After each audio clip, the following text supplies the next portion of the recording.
ओम श्री गणेशाय नमः। ओम श्री सरस्वत्यै नमः। ओम श्री गुरुभ्यो नमः। सदाशिवसमारंभां शंकराचार्यमध्यमाम् अस्मदाचार्यपर्यन्तां वन्दे गुरुपरम्पराम्। श्रुतिस्मृतिपुराणानाम् आलयं करुणालयं नमामि भगवत्पादं शङ्करं लोकशङ्करम्।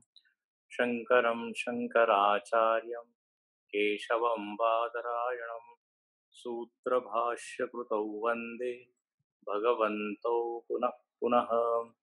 समस्तजनकल्याणे निरतं करुणामयं नमामि चिन्मयं देवं सद्गुरुं ब्रह्मविद्वरम्। अखण्डं सच्चिदानन्दम् अवाङ्मनसगोचरम् आत्मानमखिलाधारम् आश्रये भीष्टसिद्धये अर्थतोऽप्यद्वयानन्दान् अतीतद्वैतभानतः गुरूणाराध्य वेदान्त सारं वक्षे यथामति सारं वक्षे यथामति।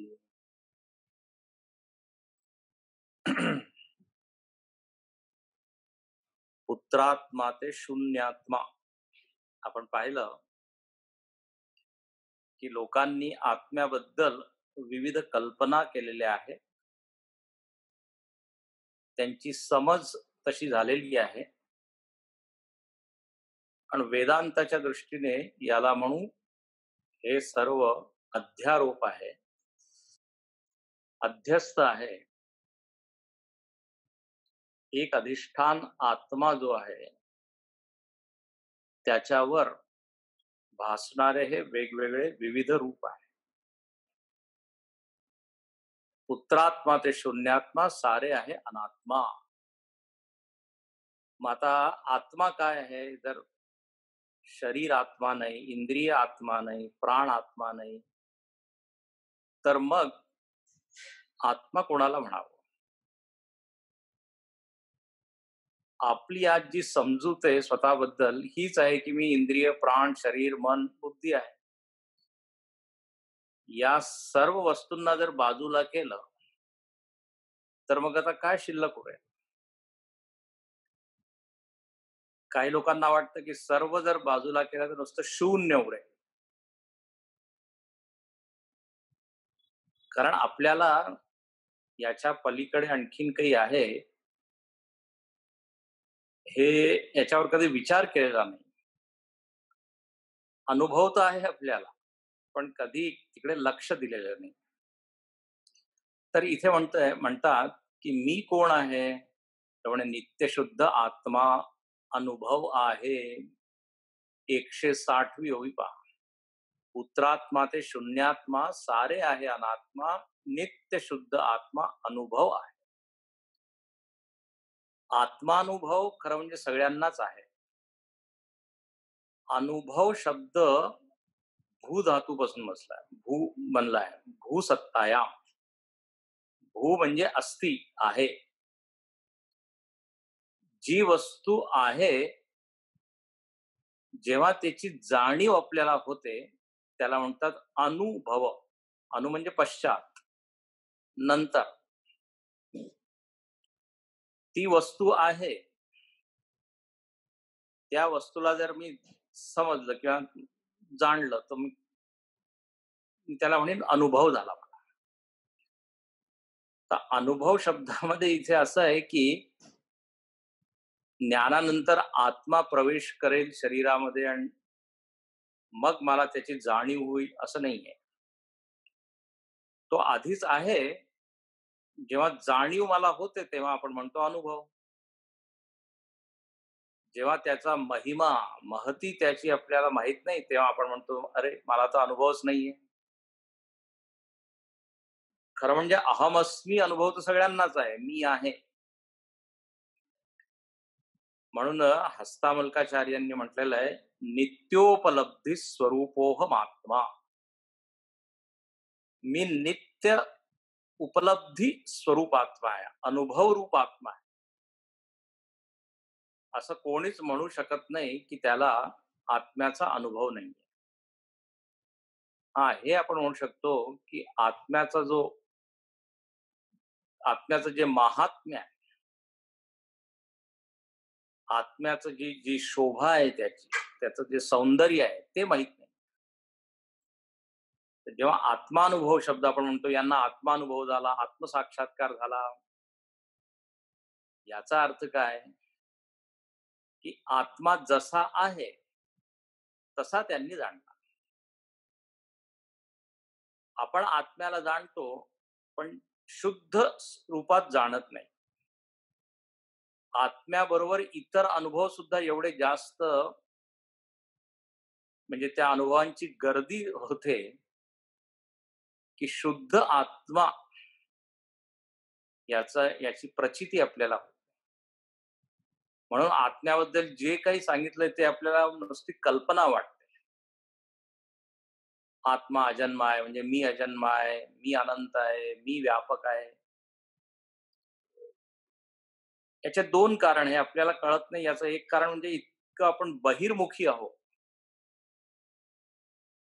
बाह्य वस्तूंवर एवढं जास्त लक्ष आहे, त्यामुळे आपण पाहत नाही. आणि दुसरे इतर अनुभव एवढे आहेत, सुखाचे अनुभव, दुःखाचे अनुभव, हां, विविध प्रकारचे भोग, विविध प्रकारचे जे विषय आहेत, त्यांचा आपण सतत उपभोग करत आहोत. तर विषयांचा अनुभव होत आहे, हे तर स्पष्ट कळतं. पण याच्या पाठीमागे, सगळ्या अनुभवांच्या पाठीमागे माझा अनुभव आहे, अहमस्मी, याच्याकडे मात्र लक्ष जात नाही.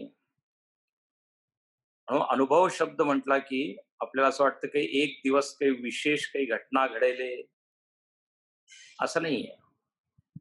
खरं म्हणजे आत्माच अज्ञान अवस्थेमध्ये सुद्धा तेवढाच व्यापक आहे, अजन्म आहे, अपरिच्छिन्न आहे.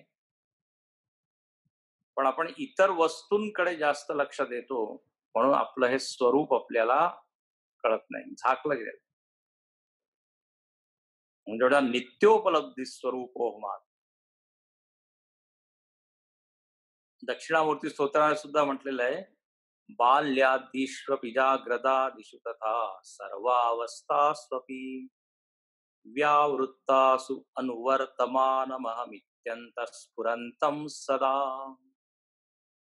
तिथे म्हणतात भगवान शंकराचार्य, की बाल्यादिषु, बालावस्था, किशोरावस्था, युवावस्था, तरुणावस्था, वृद्धावस्था, या सर्व अवस्थांमध्ये सतत मला अनुभव आहे. अच्छा, व्यावृत्तासु अनुवर्तमान, या अवस्थेमध्ये व्यावर्तन आहे. व्यावर्तन म्हणजे नष्ट होणं, बाजूला होणं, बदलणं. तर अवस्था सतत बदलत आहे, पण एक वस्तू अशी आहे, अनुवर्तमानम, सगळ्या अवस्थेमध्ये, संस्कृतमध्ये शब्द आहे त्याला अनुस्यूत आहे, अनुगत आहे, त्याच्यामध्ये व्याप्त आहे. तर असा आत्माचा अनुभव खरं म्हणजे सतत आहे. आपण आपल्याला विसरलेलो आहे. त्यामुळे असं वाटतं की एक दिवस ते अनुभव होईल. एका संतांनी छान सांगितलं, की आपण या आपल्या स्वतःवरच एवढे मुखवटे घातलेले आहेत. त्यामुळे खरा मी कोण पूर्णपणे झाकलेला आहे. सध्या तर सगळे लोक मास्क लावूनच फिरत आहे. तो मुखवटा वेगळा आहे. पण नैसर्गिक, स्वाभाविक आत्म्यावर हे मुखवटे आहे, मास्क आहे त्याला. अन्नमय कोश, प्राणमय कोश, मनोमय कोश, तर हे मुखवट आहे. त्यामुळे खरी माझी ओळख होत. तर आता इथे म्हणतात, की ज्याला अनुभव झालेला आहे, म्हणजे आत्म्याचा महिमा ज्यांनी जाणलेला आहे, तो म्हणतो की आत्मा कसा आहे, मी कसा आहे, मी अशुद्ध नाहीये, मी अनित्य नाहीये. आणि मी कसा आहे, पुढचा शब्द, मी प्रत्यक्ष चैतन्य. मी प्रत्यक आहे. फार सुंदर शब्द आहे. प्रत्यक अभिन्न असं येतं. असं शास्त्रामध्ये येतं. मी कसा आहे तर म्हणजे प्रत्यक. एक शब्द आहे पराक. पराक क हलंत आहे. पराक. आणि दुसरा आहे प्रत्यक. पराक म्हणजे बाहेर, बहिरंग आणि प्रत्यक म्हणजे अंतरंग. जे सर्वात सगळ्यांच्या आतमध्ये आहे. त्याला म्हणतात प्रत्यक. आता पहा जर मी स्वतःकडे पाहिलं, स्वतःकडे जर लक्ष दिलं तर सगळ्यात आधी कोण आहे? मी आहे. माझी जी अनुभूती आहे, माझ्या अस्तित्वाची अनुभूती ती सगळ्यात आधी आहे. मग वृत्तीचा अनुभव, मनाचा अनुभव, मग इंद्रियांचा अनुभव, मग प्राणांचा अनुभव, मग शरीराचा अनुभव. जेव्हा आपण सकाळी उठतो, तेव्हा सगळ्यात आधी आपल्याला कोणाचा अनुभव होतो? ज्या खोलीमध्ये मी झोपलोय त्याचा अनुभव आधी होतो, त्या शरीराचा अनुभव होतो आधी, की मी आहे याचा अनुभव होतो. तर सर्वांनाच माहित आहे, सगळ्यात आधी मी आहे, मी उठलो आहे. माझा अनुभव आधी. मग अच्छा माझ्याकडे आता काय मन आहे.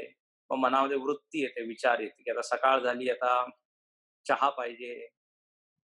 चहाची आठवण आली. शरीराचं भान झालं. मग आज सोमवार आहे, ऑफिसमध्ये जायचंय. एकानंतर एक आपल्याला अनुभवतात. पण सर्वात आधी मी आहे. पण हे एवढ्या लवकर होतं हे सगळे अनुभव within a fraction of second. एका सेकंदातील तुम्ही किती भाग करा, तर अगदी तेवढ्या कमी वेळात हे सगळं होऊन जातं. पण जर कोणी अंतर्मुखी असेल आणि अगदी संवेदनशील असेल, तर तो पाहिल की उठल्याबरोबर तुम्ही बघा, पहिल्या क्षणात आपल्याला अनुभव कशाचा आहे. तर तुम्हाला दिसेल काहीच नाही, फक्त अस्ति असा अनुभव, अस्तित्वाचा अनुभव. यालाच म्हटलेलं आहे प्रत्यक, सर्वांतरंग. मग बाहेर बाहेर बाहेर सगळं आहे. हे पहा याचंच प्रतिकात्मक रूप असतं मंदिर. मंदिरामध्ये तुम्ही पाहिलं असेल, गर्भगृह असतं आणि गर्भगृहामध्ये भगवंताची मूर्ती आहे. दक्षिण भारतामध्ये तुम्ही गेला तर तिकडचे जे मंदिर आहे त्याच्यामध्ये तुम्ही पाहाल की भगवंताची मूर्ती त्या गर्भगृहात आहे आणि ते गर्भगृह फार लांब आहे. अनेक दारं आहे, अनेक मंडप वगैरे असतात. ते क्रॉस केल्यावर शेवटी मग गर्भगृह. आणि तिथे सुद्धा अंधार असतो. तिथे जेव्हा तो भटजी म्हणा, काय गुरुजी म्हणा, पुजारी, तो जेव्हा एक दिवा लावतो, त्या दिव्याच्या ज्योतमध्ये आपल्याला भगवंताची ती मूर्ती दिसते. दक्षिण भारतामध्ये अशी ट्यूबलाईट आणि बल्ब वगैरे नसतं शेवटी आतमध्ये. तर याचं प्रतीक काय आहे, की जसे पंचकोश आहेत तसेच तिथे ते नवद्वार आहे. नवद्वार किंवा पंचकोश. आणि मग शेवटी गर्भगृह आहे. तर आपलं हे जे हृदय आहे किंवा बुद्धी आहे, त्या बुद्धी गुहेमध्ये चैतन्य आहे. ही बुद्धी गर्भगृहेचं प्रतीक. आणि ते जो दिवा जो आहे, जी ज्योत आहे, ज्ञानाची प्रतीक आहे. ज्ञानाच्या प्रकाशामध्ये उजेडातच फक्त भगवंताचं दर्शन. आणि पूज्य गुरुदेव छान म्हणायचे की त्या ज्योत मध्ये जेव्हा आपण पाहतो भगवंताची ती मूर्ती, तर आपल्याला त्याच्यामध्ये असा भास होतो की जणू काही भगवंत जिवंत आहे. कारण ती ज्योत हलते थोडी, म्हणजे स्थिर नसते. हे विजेचे जे म्हणजे बल्ब वगैरे आहे, विजेने चालणारे, त्या प्रकाशामध्ये आणि त्या दिव्याच्या ज्या ज्योत आहेत त्याच्या प्रकाशामध्ये फरक आहे, असं म्हणायचे. त्या ज्योतमध्ये एक जिवंतपणा तुम्ही पाहू शकता भगवंताचा. म्हणजे भगवंत असं जड नाहीये, चेतन आहे. तर हे उदाहरण मी कशासाठी दिलं? प्रत्यक सर्वांतरंग. तर आत्मा प्रत्यक आहे. आणखीन मी प्रत्यक चैतन्य सच्चिदानंद नित्य. सच्चिदानंद तर माहितच आहे. मी आहे त्याला म्हणतो आपण सत. मी जाणतो की मी आहे त्याला म्हणतात चित. आणि मी नेहमीच माझ्यासाठी अनुकूल आहे, म्हणजे मी आनंद रूप आहे. मी स्वतःला फार मी आवडतो. न कदाचित अहम अप्रिय. मी प्रिय आहे स्वतः. मी माझ्याशी प्रेम करतो. प्रेम तिथेच होतं जिथे आनंद आहे. तर सिद्ध काय होतं? अहम सच्चित आनंद. आता पहा, इकडे कधी आपलं लक्षच जात नाही. आता नेहमीच सच्चिद आनंद आहे. अज्ञान अवस्थेमध्ये सुद्धा मी सच्चिद आनंद आहे, पण जाणीव नाही. अज्ञान अवस्थेमध्ये एकदम उलट आपल्याला वाटतं, मी असत आहे, अचित आहे, अनानंद आहे. असत म्हणजे मी मरीन एकदा, एक दिवशी. त्यानंतर अचित म्हणजे काय? मी जड आहे, मला काही ज्ञानच नाहीये. आणि आनंद, हो, आनंदाची तर फारच कमतरता आहे.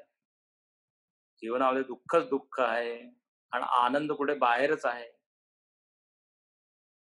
तर जे सत्य आहे त्याच्या एकदम विरुद्ध हे फक्त अज्ञानामुळे होत असतं.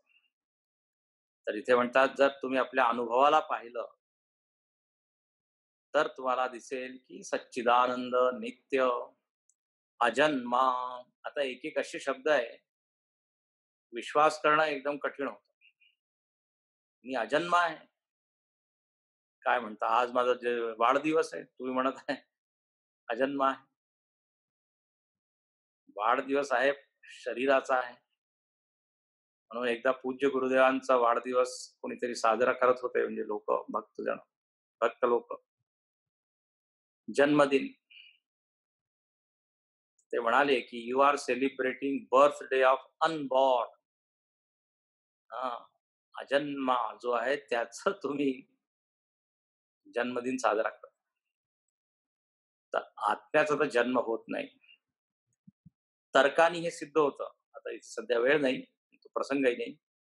अद्वैत मकरंदामध्ये फार छान त्यांनी सिद्ध केलेलं आहे की आत्मा अजन्मा आहे. कोणालाच खरं म्हणजे कधीच अनुभव झालेला नाहीये की माझा जन्म झाला, असं कोणीच म्हणत. शरीराकडे पाहून आपण नुसतं असं अनुमान करतो की माझा जन्म झाला, पण स्वकडे जर बघितलं, चैतन्याकडे, तर चैतन्याचा जन्म होत नाही. कारण अनेक त्याच्यामध्ये दोष येतील. चैतन्य कुठून उत्पन्न होईल? असे अनेक प्रश्न आहेत. जडापासून की शून्यापासून? कारण दोनच ऑप्शन आहे. चैतन्याशिवाय दोन वस्तू काय राहतील? शून्यामधून चैतन्य येईल किंवा जड वस्तूपासून. आणि हे दोन्हीच काय अनुभव विरुद्ध आहे, युक्ती विरुद्ध आहे. आणि चैतन्यापासून चैतन्याचा जन्म झाला असं म्हटलं तर चैतन्य आधीच आहे, मग जन्म काय झाला? तर असे अनेक त्याच्यामध्ये विचार आहे, चिंतन आहे. म्हणून इथे फक्त सध्या अजन्मा हा जो शब्द आहे त्याचा फक्त अर्थ आपण, त्याचा जन्म झालेला नाही, त्याचा म्हणजे माझा. आणि अद्वितीय सत्य आहे. मी कसा आहे? त्यामुळे अद्वितीय. अद्वितीय म्हणजे जिथे द्वैत नाही. आता अद्वितीय शब्द आधी मी सांगितलाय की नाही मला माहित नाही. अद्वितीय शब्दामध्ये 3 प्रकारचे जे भेद आहेत त्याचं निरसन केलेलं आहे, त्याचा निषेध केलेला आहे. सजातीय, विजातीय, स्वगत भेद. बहुतेक मी आधी सांगितलेलं आहे, मला आता लक्षात नाही. भेद किती प्रकारचे असतात? तर एक आहे सजातीय भेद. म्हणजे एकच प्रकारची वस्तू आहे, पण त्याच्यामध्ये आपसामध्ये फरक जो आहे त्याला सजातीय भेद. 2 झाडं आहे, त्या झाडांमध्ये आपसात जो भेद आहे. केळीचं झाड आहे, आंब्याचं झाड आहे. वनस्पती जाती आहे, जाती एकच आहे, पण तिथे 2 आहे. 2 का आहे? तर म्हणे वेगवेगळे हे झाड आहे. वनस्पती जाती जरी असली एक तरी प्रकार 2 झाले. याला म्हणतात सजातीय भेद. एकाच जातीमधील 2 वस्तूंमध्ये जो फरक असतो त्याला म्हणतात सजाती. विजातीय म्हणजे 2 वेगळ्या जातीमधील भेद. झाड आहे, आणखीन डोंगर आहे. आता डोंगर कसं आहे तर अगदी जड आहे. वनस्पतीमध्ये थोडं जीवन आहे. तो विजातीय आहे. विजातीय भेद आहे. मनुष्य आणखीन पशु, मनुष्य आणखीन नदी, विजातीय आहे. आणि मनुष्य मनुष्यामध्ये आपसात सजातीय. आणि मनुष्यामध्ये स्वतःच जे अवयव आहे त्या अवयवांमध्ये आपसामध्ये जो भेद आहे, फरक आहे, त्याला स्वगत भेद म्हणतात.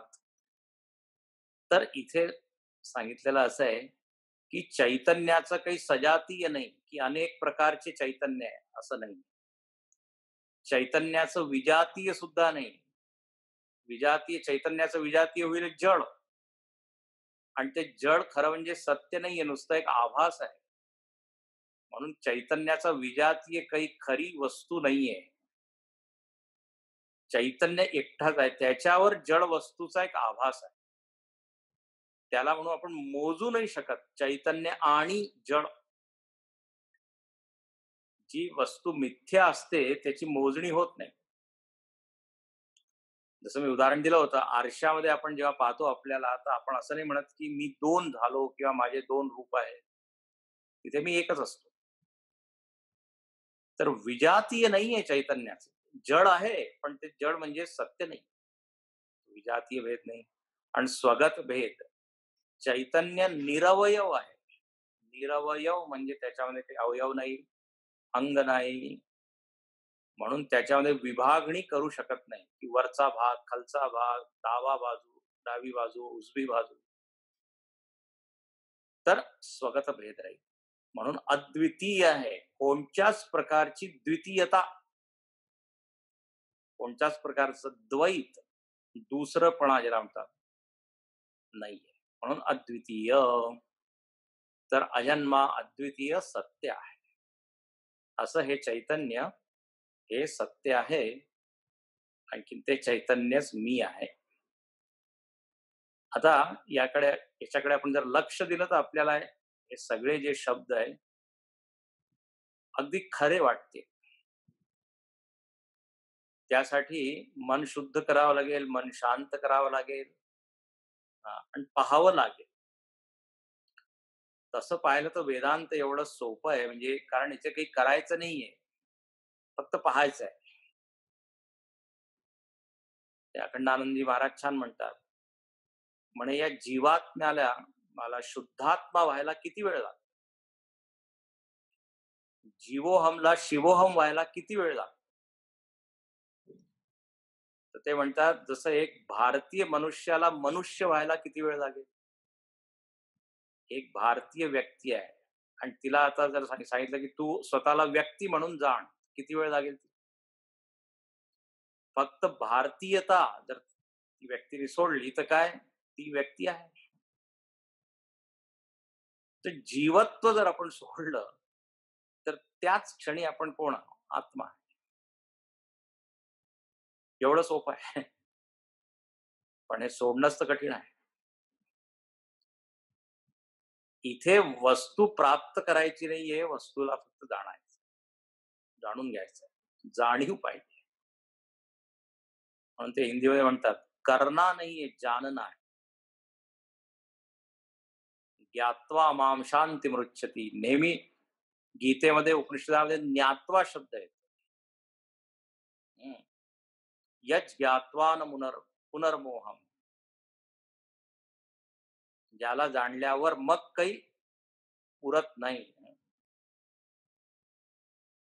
जे जाणल्यावर मग परत मोह होत नाही. तर ज्ञात्वा ज्ञात्वा, कृत्वा नाही येत तिथे. तर सांगायचा अर्थ असा की आपण आहोत आधीच, फक्त लक्ष द्यायचं. तर याप्रमाणे इथे अनुभवाबद्दल थोडं इथे सांगितलं. आता आता पुढचा विषय काय आहे ते पहा, तिथे लिहिलेलं आहे अपवाद. अपवाद शब्दाचा अर्थ काय? तर इथे वेदांत सार मध्ये लिहिलेलं आहे, संस्कृत मध्ये वाचतो. अपवाद म्हणजे काय? अपवादो नाम रज्जु विवर्तस्य सर्पस्य रज्जु मात्रत्ववत् वस्तु विवर्तस्य अवस्तुनु अज्ञानादे प्रपंचस्य वस्तु मात्रत्वम. अपवाद म्हणजे एक तर मराठीमध्ये जो अपवाद शब्दाचा अर्थ आहे तो नाही. हा, की अनेक नियम आहेत त्याच्यामध्ये एक अपवाद आहे असं नाही, किंवा अनेक व्यक्ती आहे ही व्यक्ती अपवाद आहे, एक्सेप्शन, तो अर्थ इथे अजिबात घ्यायचा नाही. अपवाद म्हणजे जी मिथ्या वस्तू आहे तिला बाजूला करणं आणि सत्य अधिष्ठानाला पाहणं, त्या म्हणतात अपवाद. जसं इथे उदाहरण दिलेलं आहे, रज्जू आणि सर्प, दोरी आणि सर्प. सर्पाचं मिथ्यात्व बघून दोरी आहे हे जाणणं, याला म्हणू आपण अपवाद. अपवाद कशाचा झाला? सर्पाचा. तर इथे फारच सुंदर आता प्रसंग आहे. आपण अध्यारोप पाहिला. या जगामध्ये किती अध्यारोप आहे? स्थूल शरीर, सूक्ष्म शरीर, कारण शरीर हे अध्यारोपित आहे. व्यष्टीमध्ये, समष्टीमध्ये आपण पाहिलं विराट, हिरण्यगर्भ, ईश्वर, हे सगळं अध्यारोपित आहे, अध्यस्त आहे. आता इथे काय म्हणतात, एकेकाला तुम्ही दूर करा. एक एक अध्यारोप आहे याला बाजूला करा आणि अधिष्ठानापर्यंत पोहोचा. आता हे असं आहे जसं रिटर्न जर्नी, स्वतःकडे आपण परत चाललो. एक एक एक एक ही जी थर आहे त्याला बाजूला करणं किंवा त्याचं मिथ्यात्व समजून त्याला सोडणं, त्याला म्हणतात अपवाद. तर आता पहा इथे काय म्हणतात, अध्यारोपित हा संसार ब्रह्मवस्तू आहे सार, गुरु म्हणे असा विचार अपवाद जाणावा. संपूर्ण प्रपंच संसार अध्यारोपित आहे.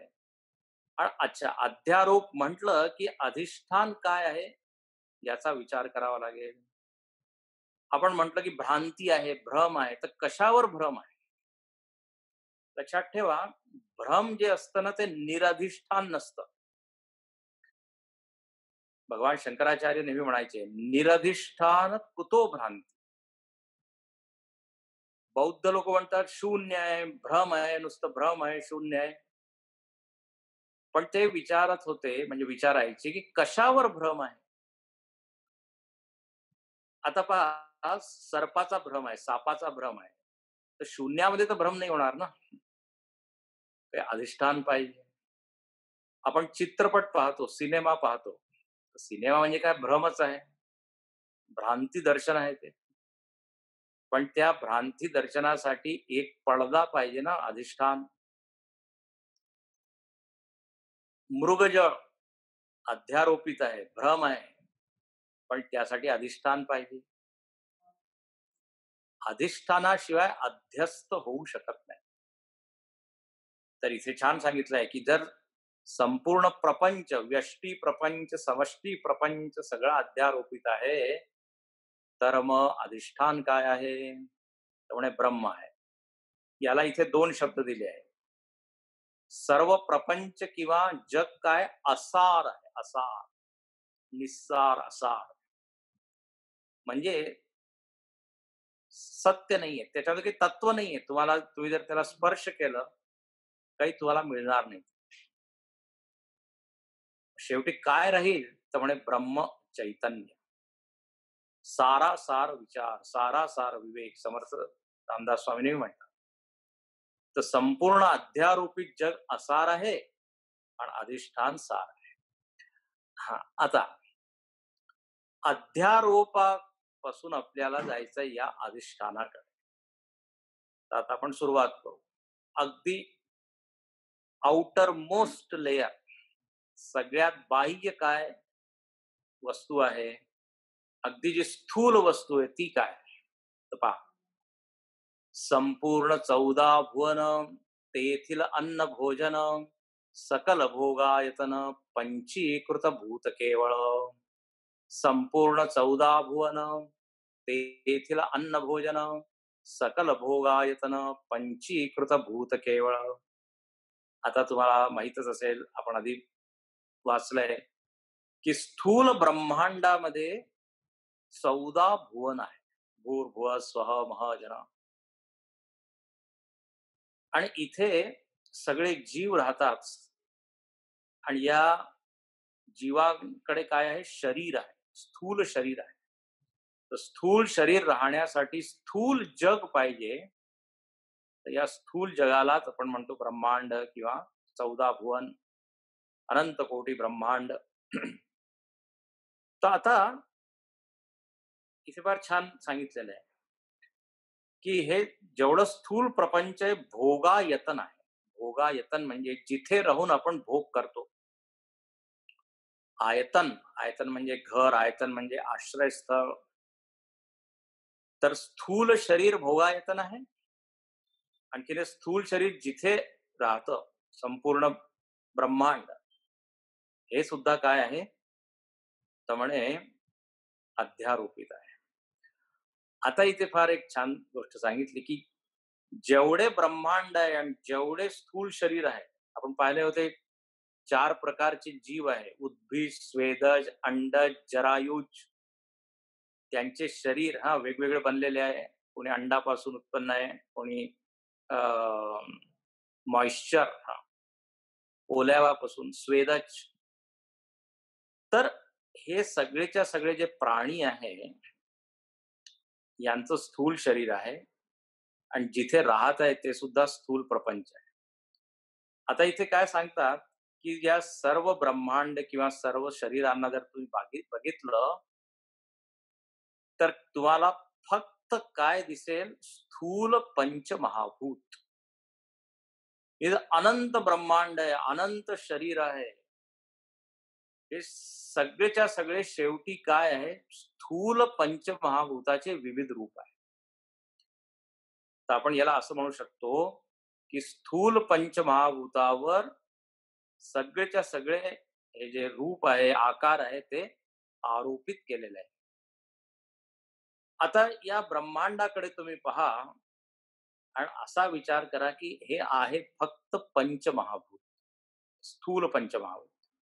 तर अनंत कोटी ब्रह्मांड, they will be reduced to 5 great elements, 5 gross elements. तिथे अनेकता राहणारच नाही. शेवटी काय? फक्त 5च आहे. ग्रह, नक्षत्र, सूर्य, चंद्र, जे काही आपण पाहत, जर यांच्या आकाराचा अपवाद केला, लक्षात घ्या, तर शेवटी हातात काय येईल? नुसते पंचमहाभूत. जसं एक घट आहे, मातीचं घट आहे, तर त्या घटाचा जो आकार आहे, त्याचा जर अपवाद केला, त्याला बाजूला केलं, जरा बारीक म्हणजे सूक्ष्म दृष्टीने जर आपण पाहिलं, तर काय दिसेल? नुसती माती. त्याचप्रमाणे इथे म्हणतात, की हे इतकं जे पसारा दिसतोय आपल्याला, फक्त पंचमहाभूत आहे. तर आता याला एक शब्द मी देतो. याला अपवाद तर आपण म्हटलेलाच आहे. दुसरा शब्द आहे लय. कार्याला कारणामध्ये लीन करणं, लय दर्शन. ही अनेकता आहे, त्याला एका वस्तूमध्ये काय विलीन करणं. आता अनेक ब्रह्मांड, अनेक स्थूल शरीर सगळे लीन झाले कुठे? पंचमहाभूत. तर संपूर्ण सृष्टी म्हणजे काय? स्थूल पंचमहाभूत. याप्रमाणे अपवाद. म्हणजे आता पहा, आपण जे विराट आणि वैश्वानर पाहिलं किंवा जे विश्व पाहिलं, खरं म्हणजे ते काय? आता फक्त पंचमहाभूत आहे, स्थूल पंचमहाभूत. तर कार्यापासून कारणाकडे, म्हणून मी म्हटलं, की ही रिटर्न जर्नी आहे. परत आपण आता आपल्याकडे चाललो. अध्यारोपामध्ये आपण पाहिलं कसं एकानंतर एक उत्पत्ती झाली. आता कसं एकानंतर एकामेकात आपल्याला लीन करायचं.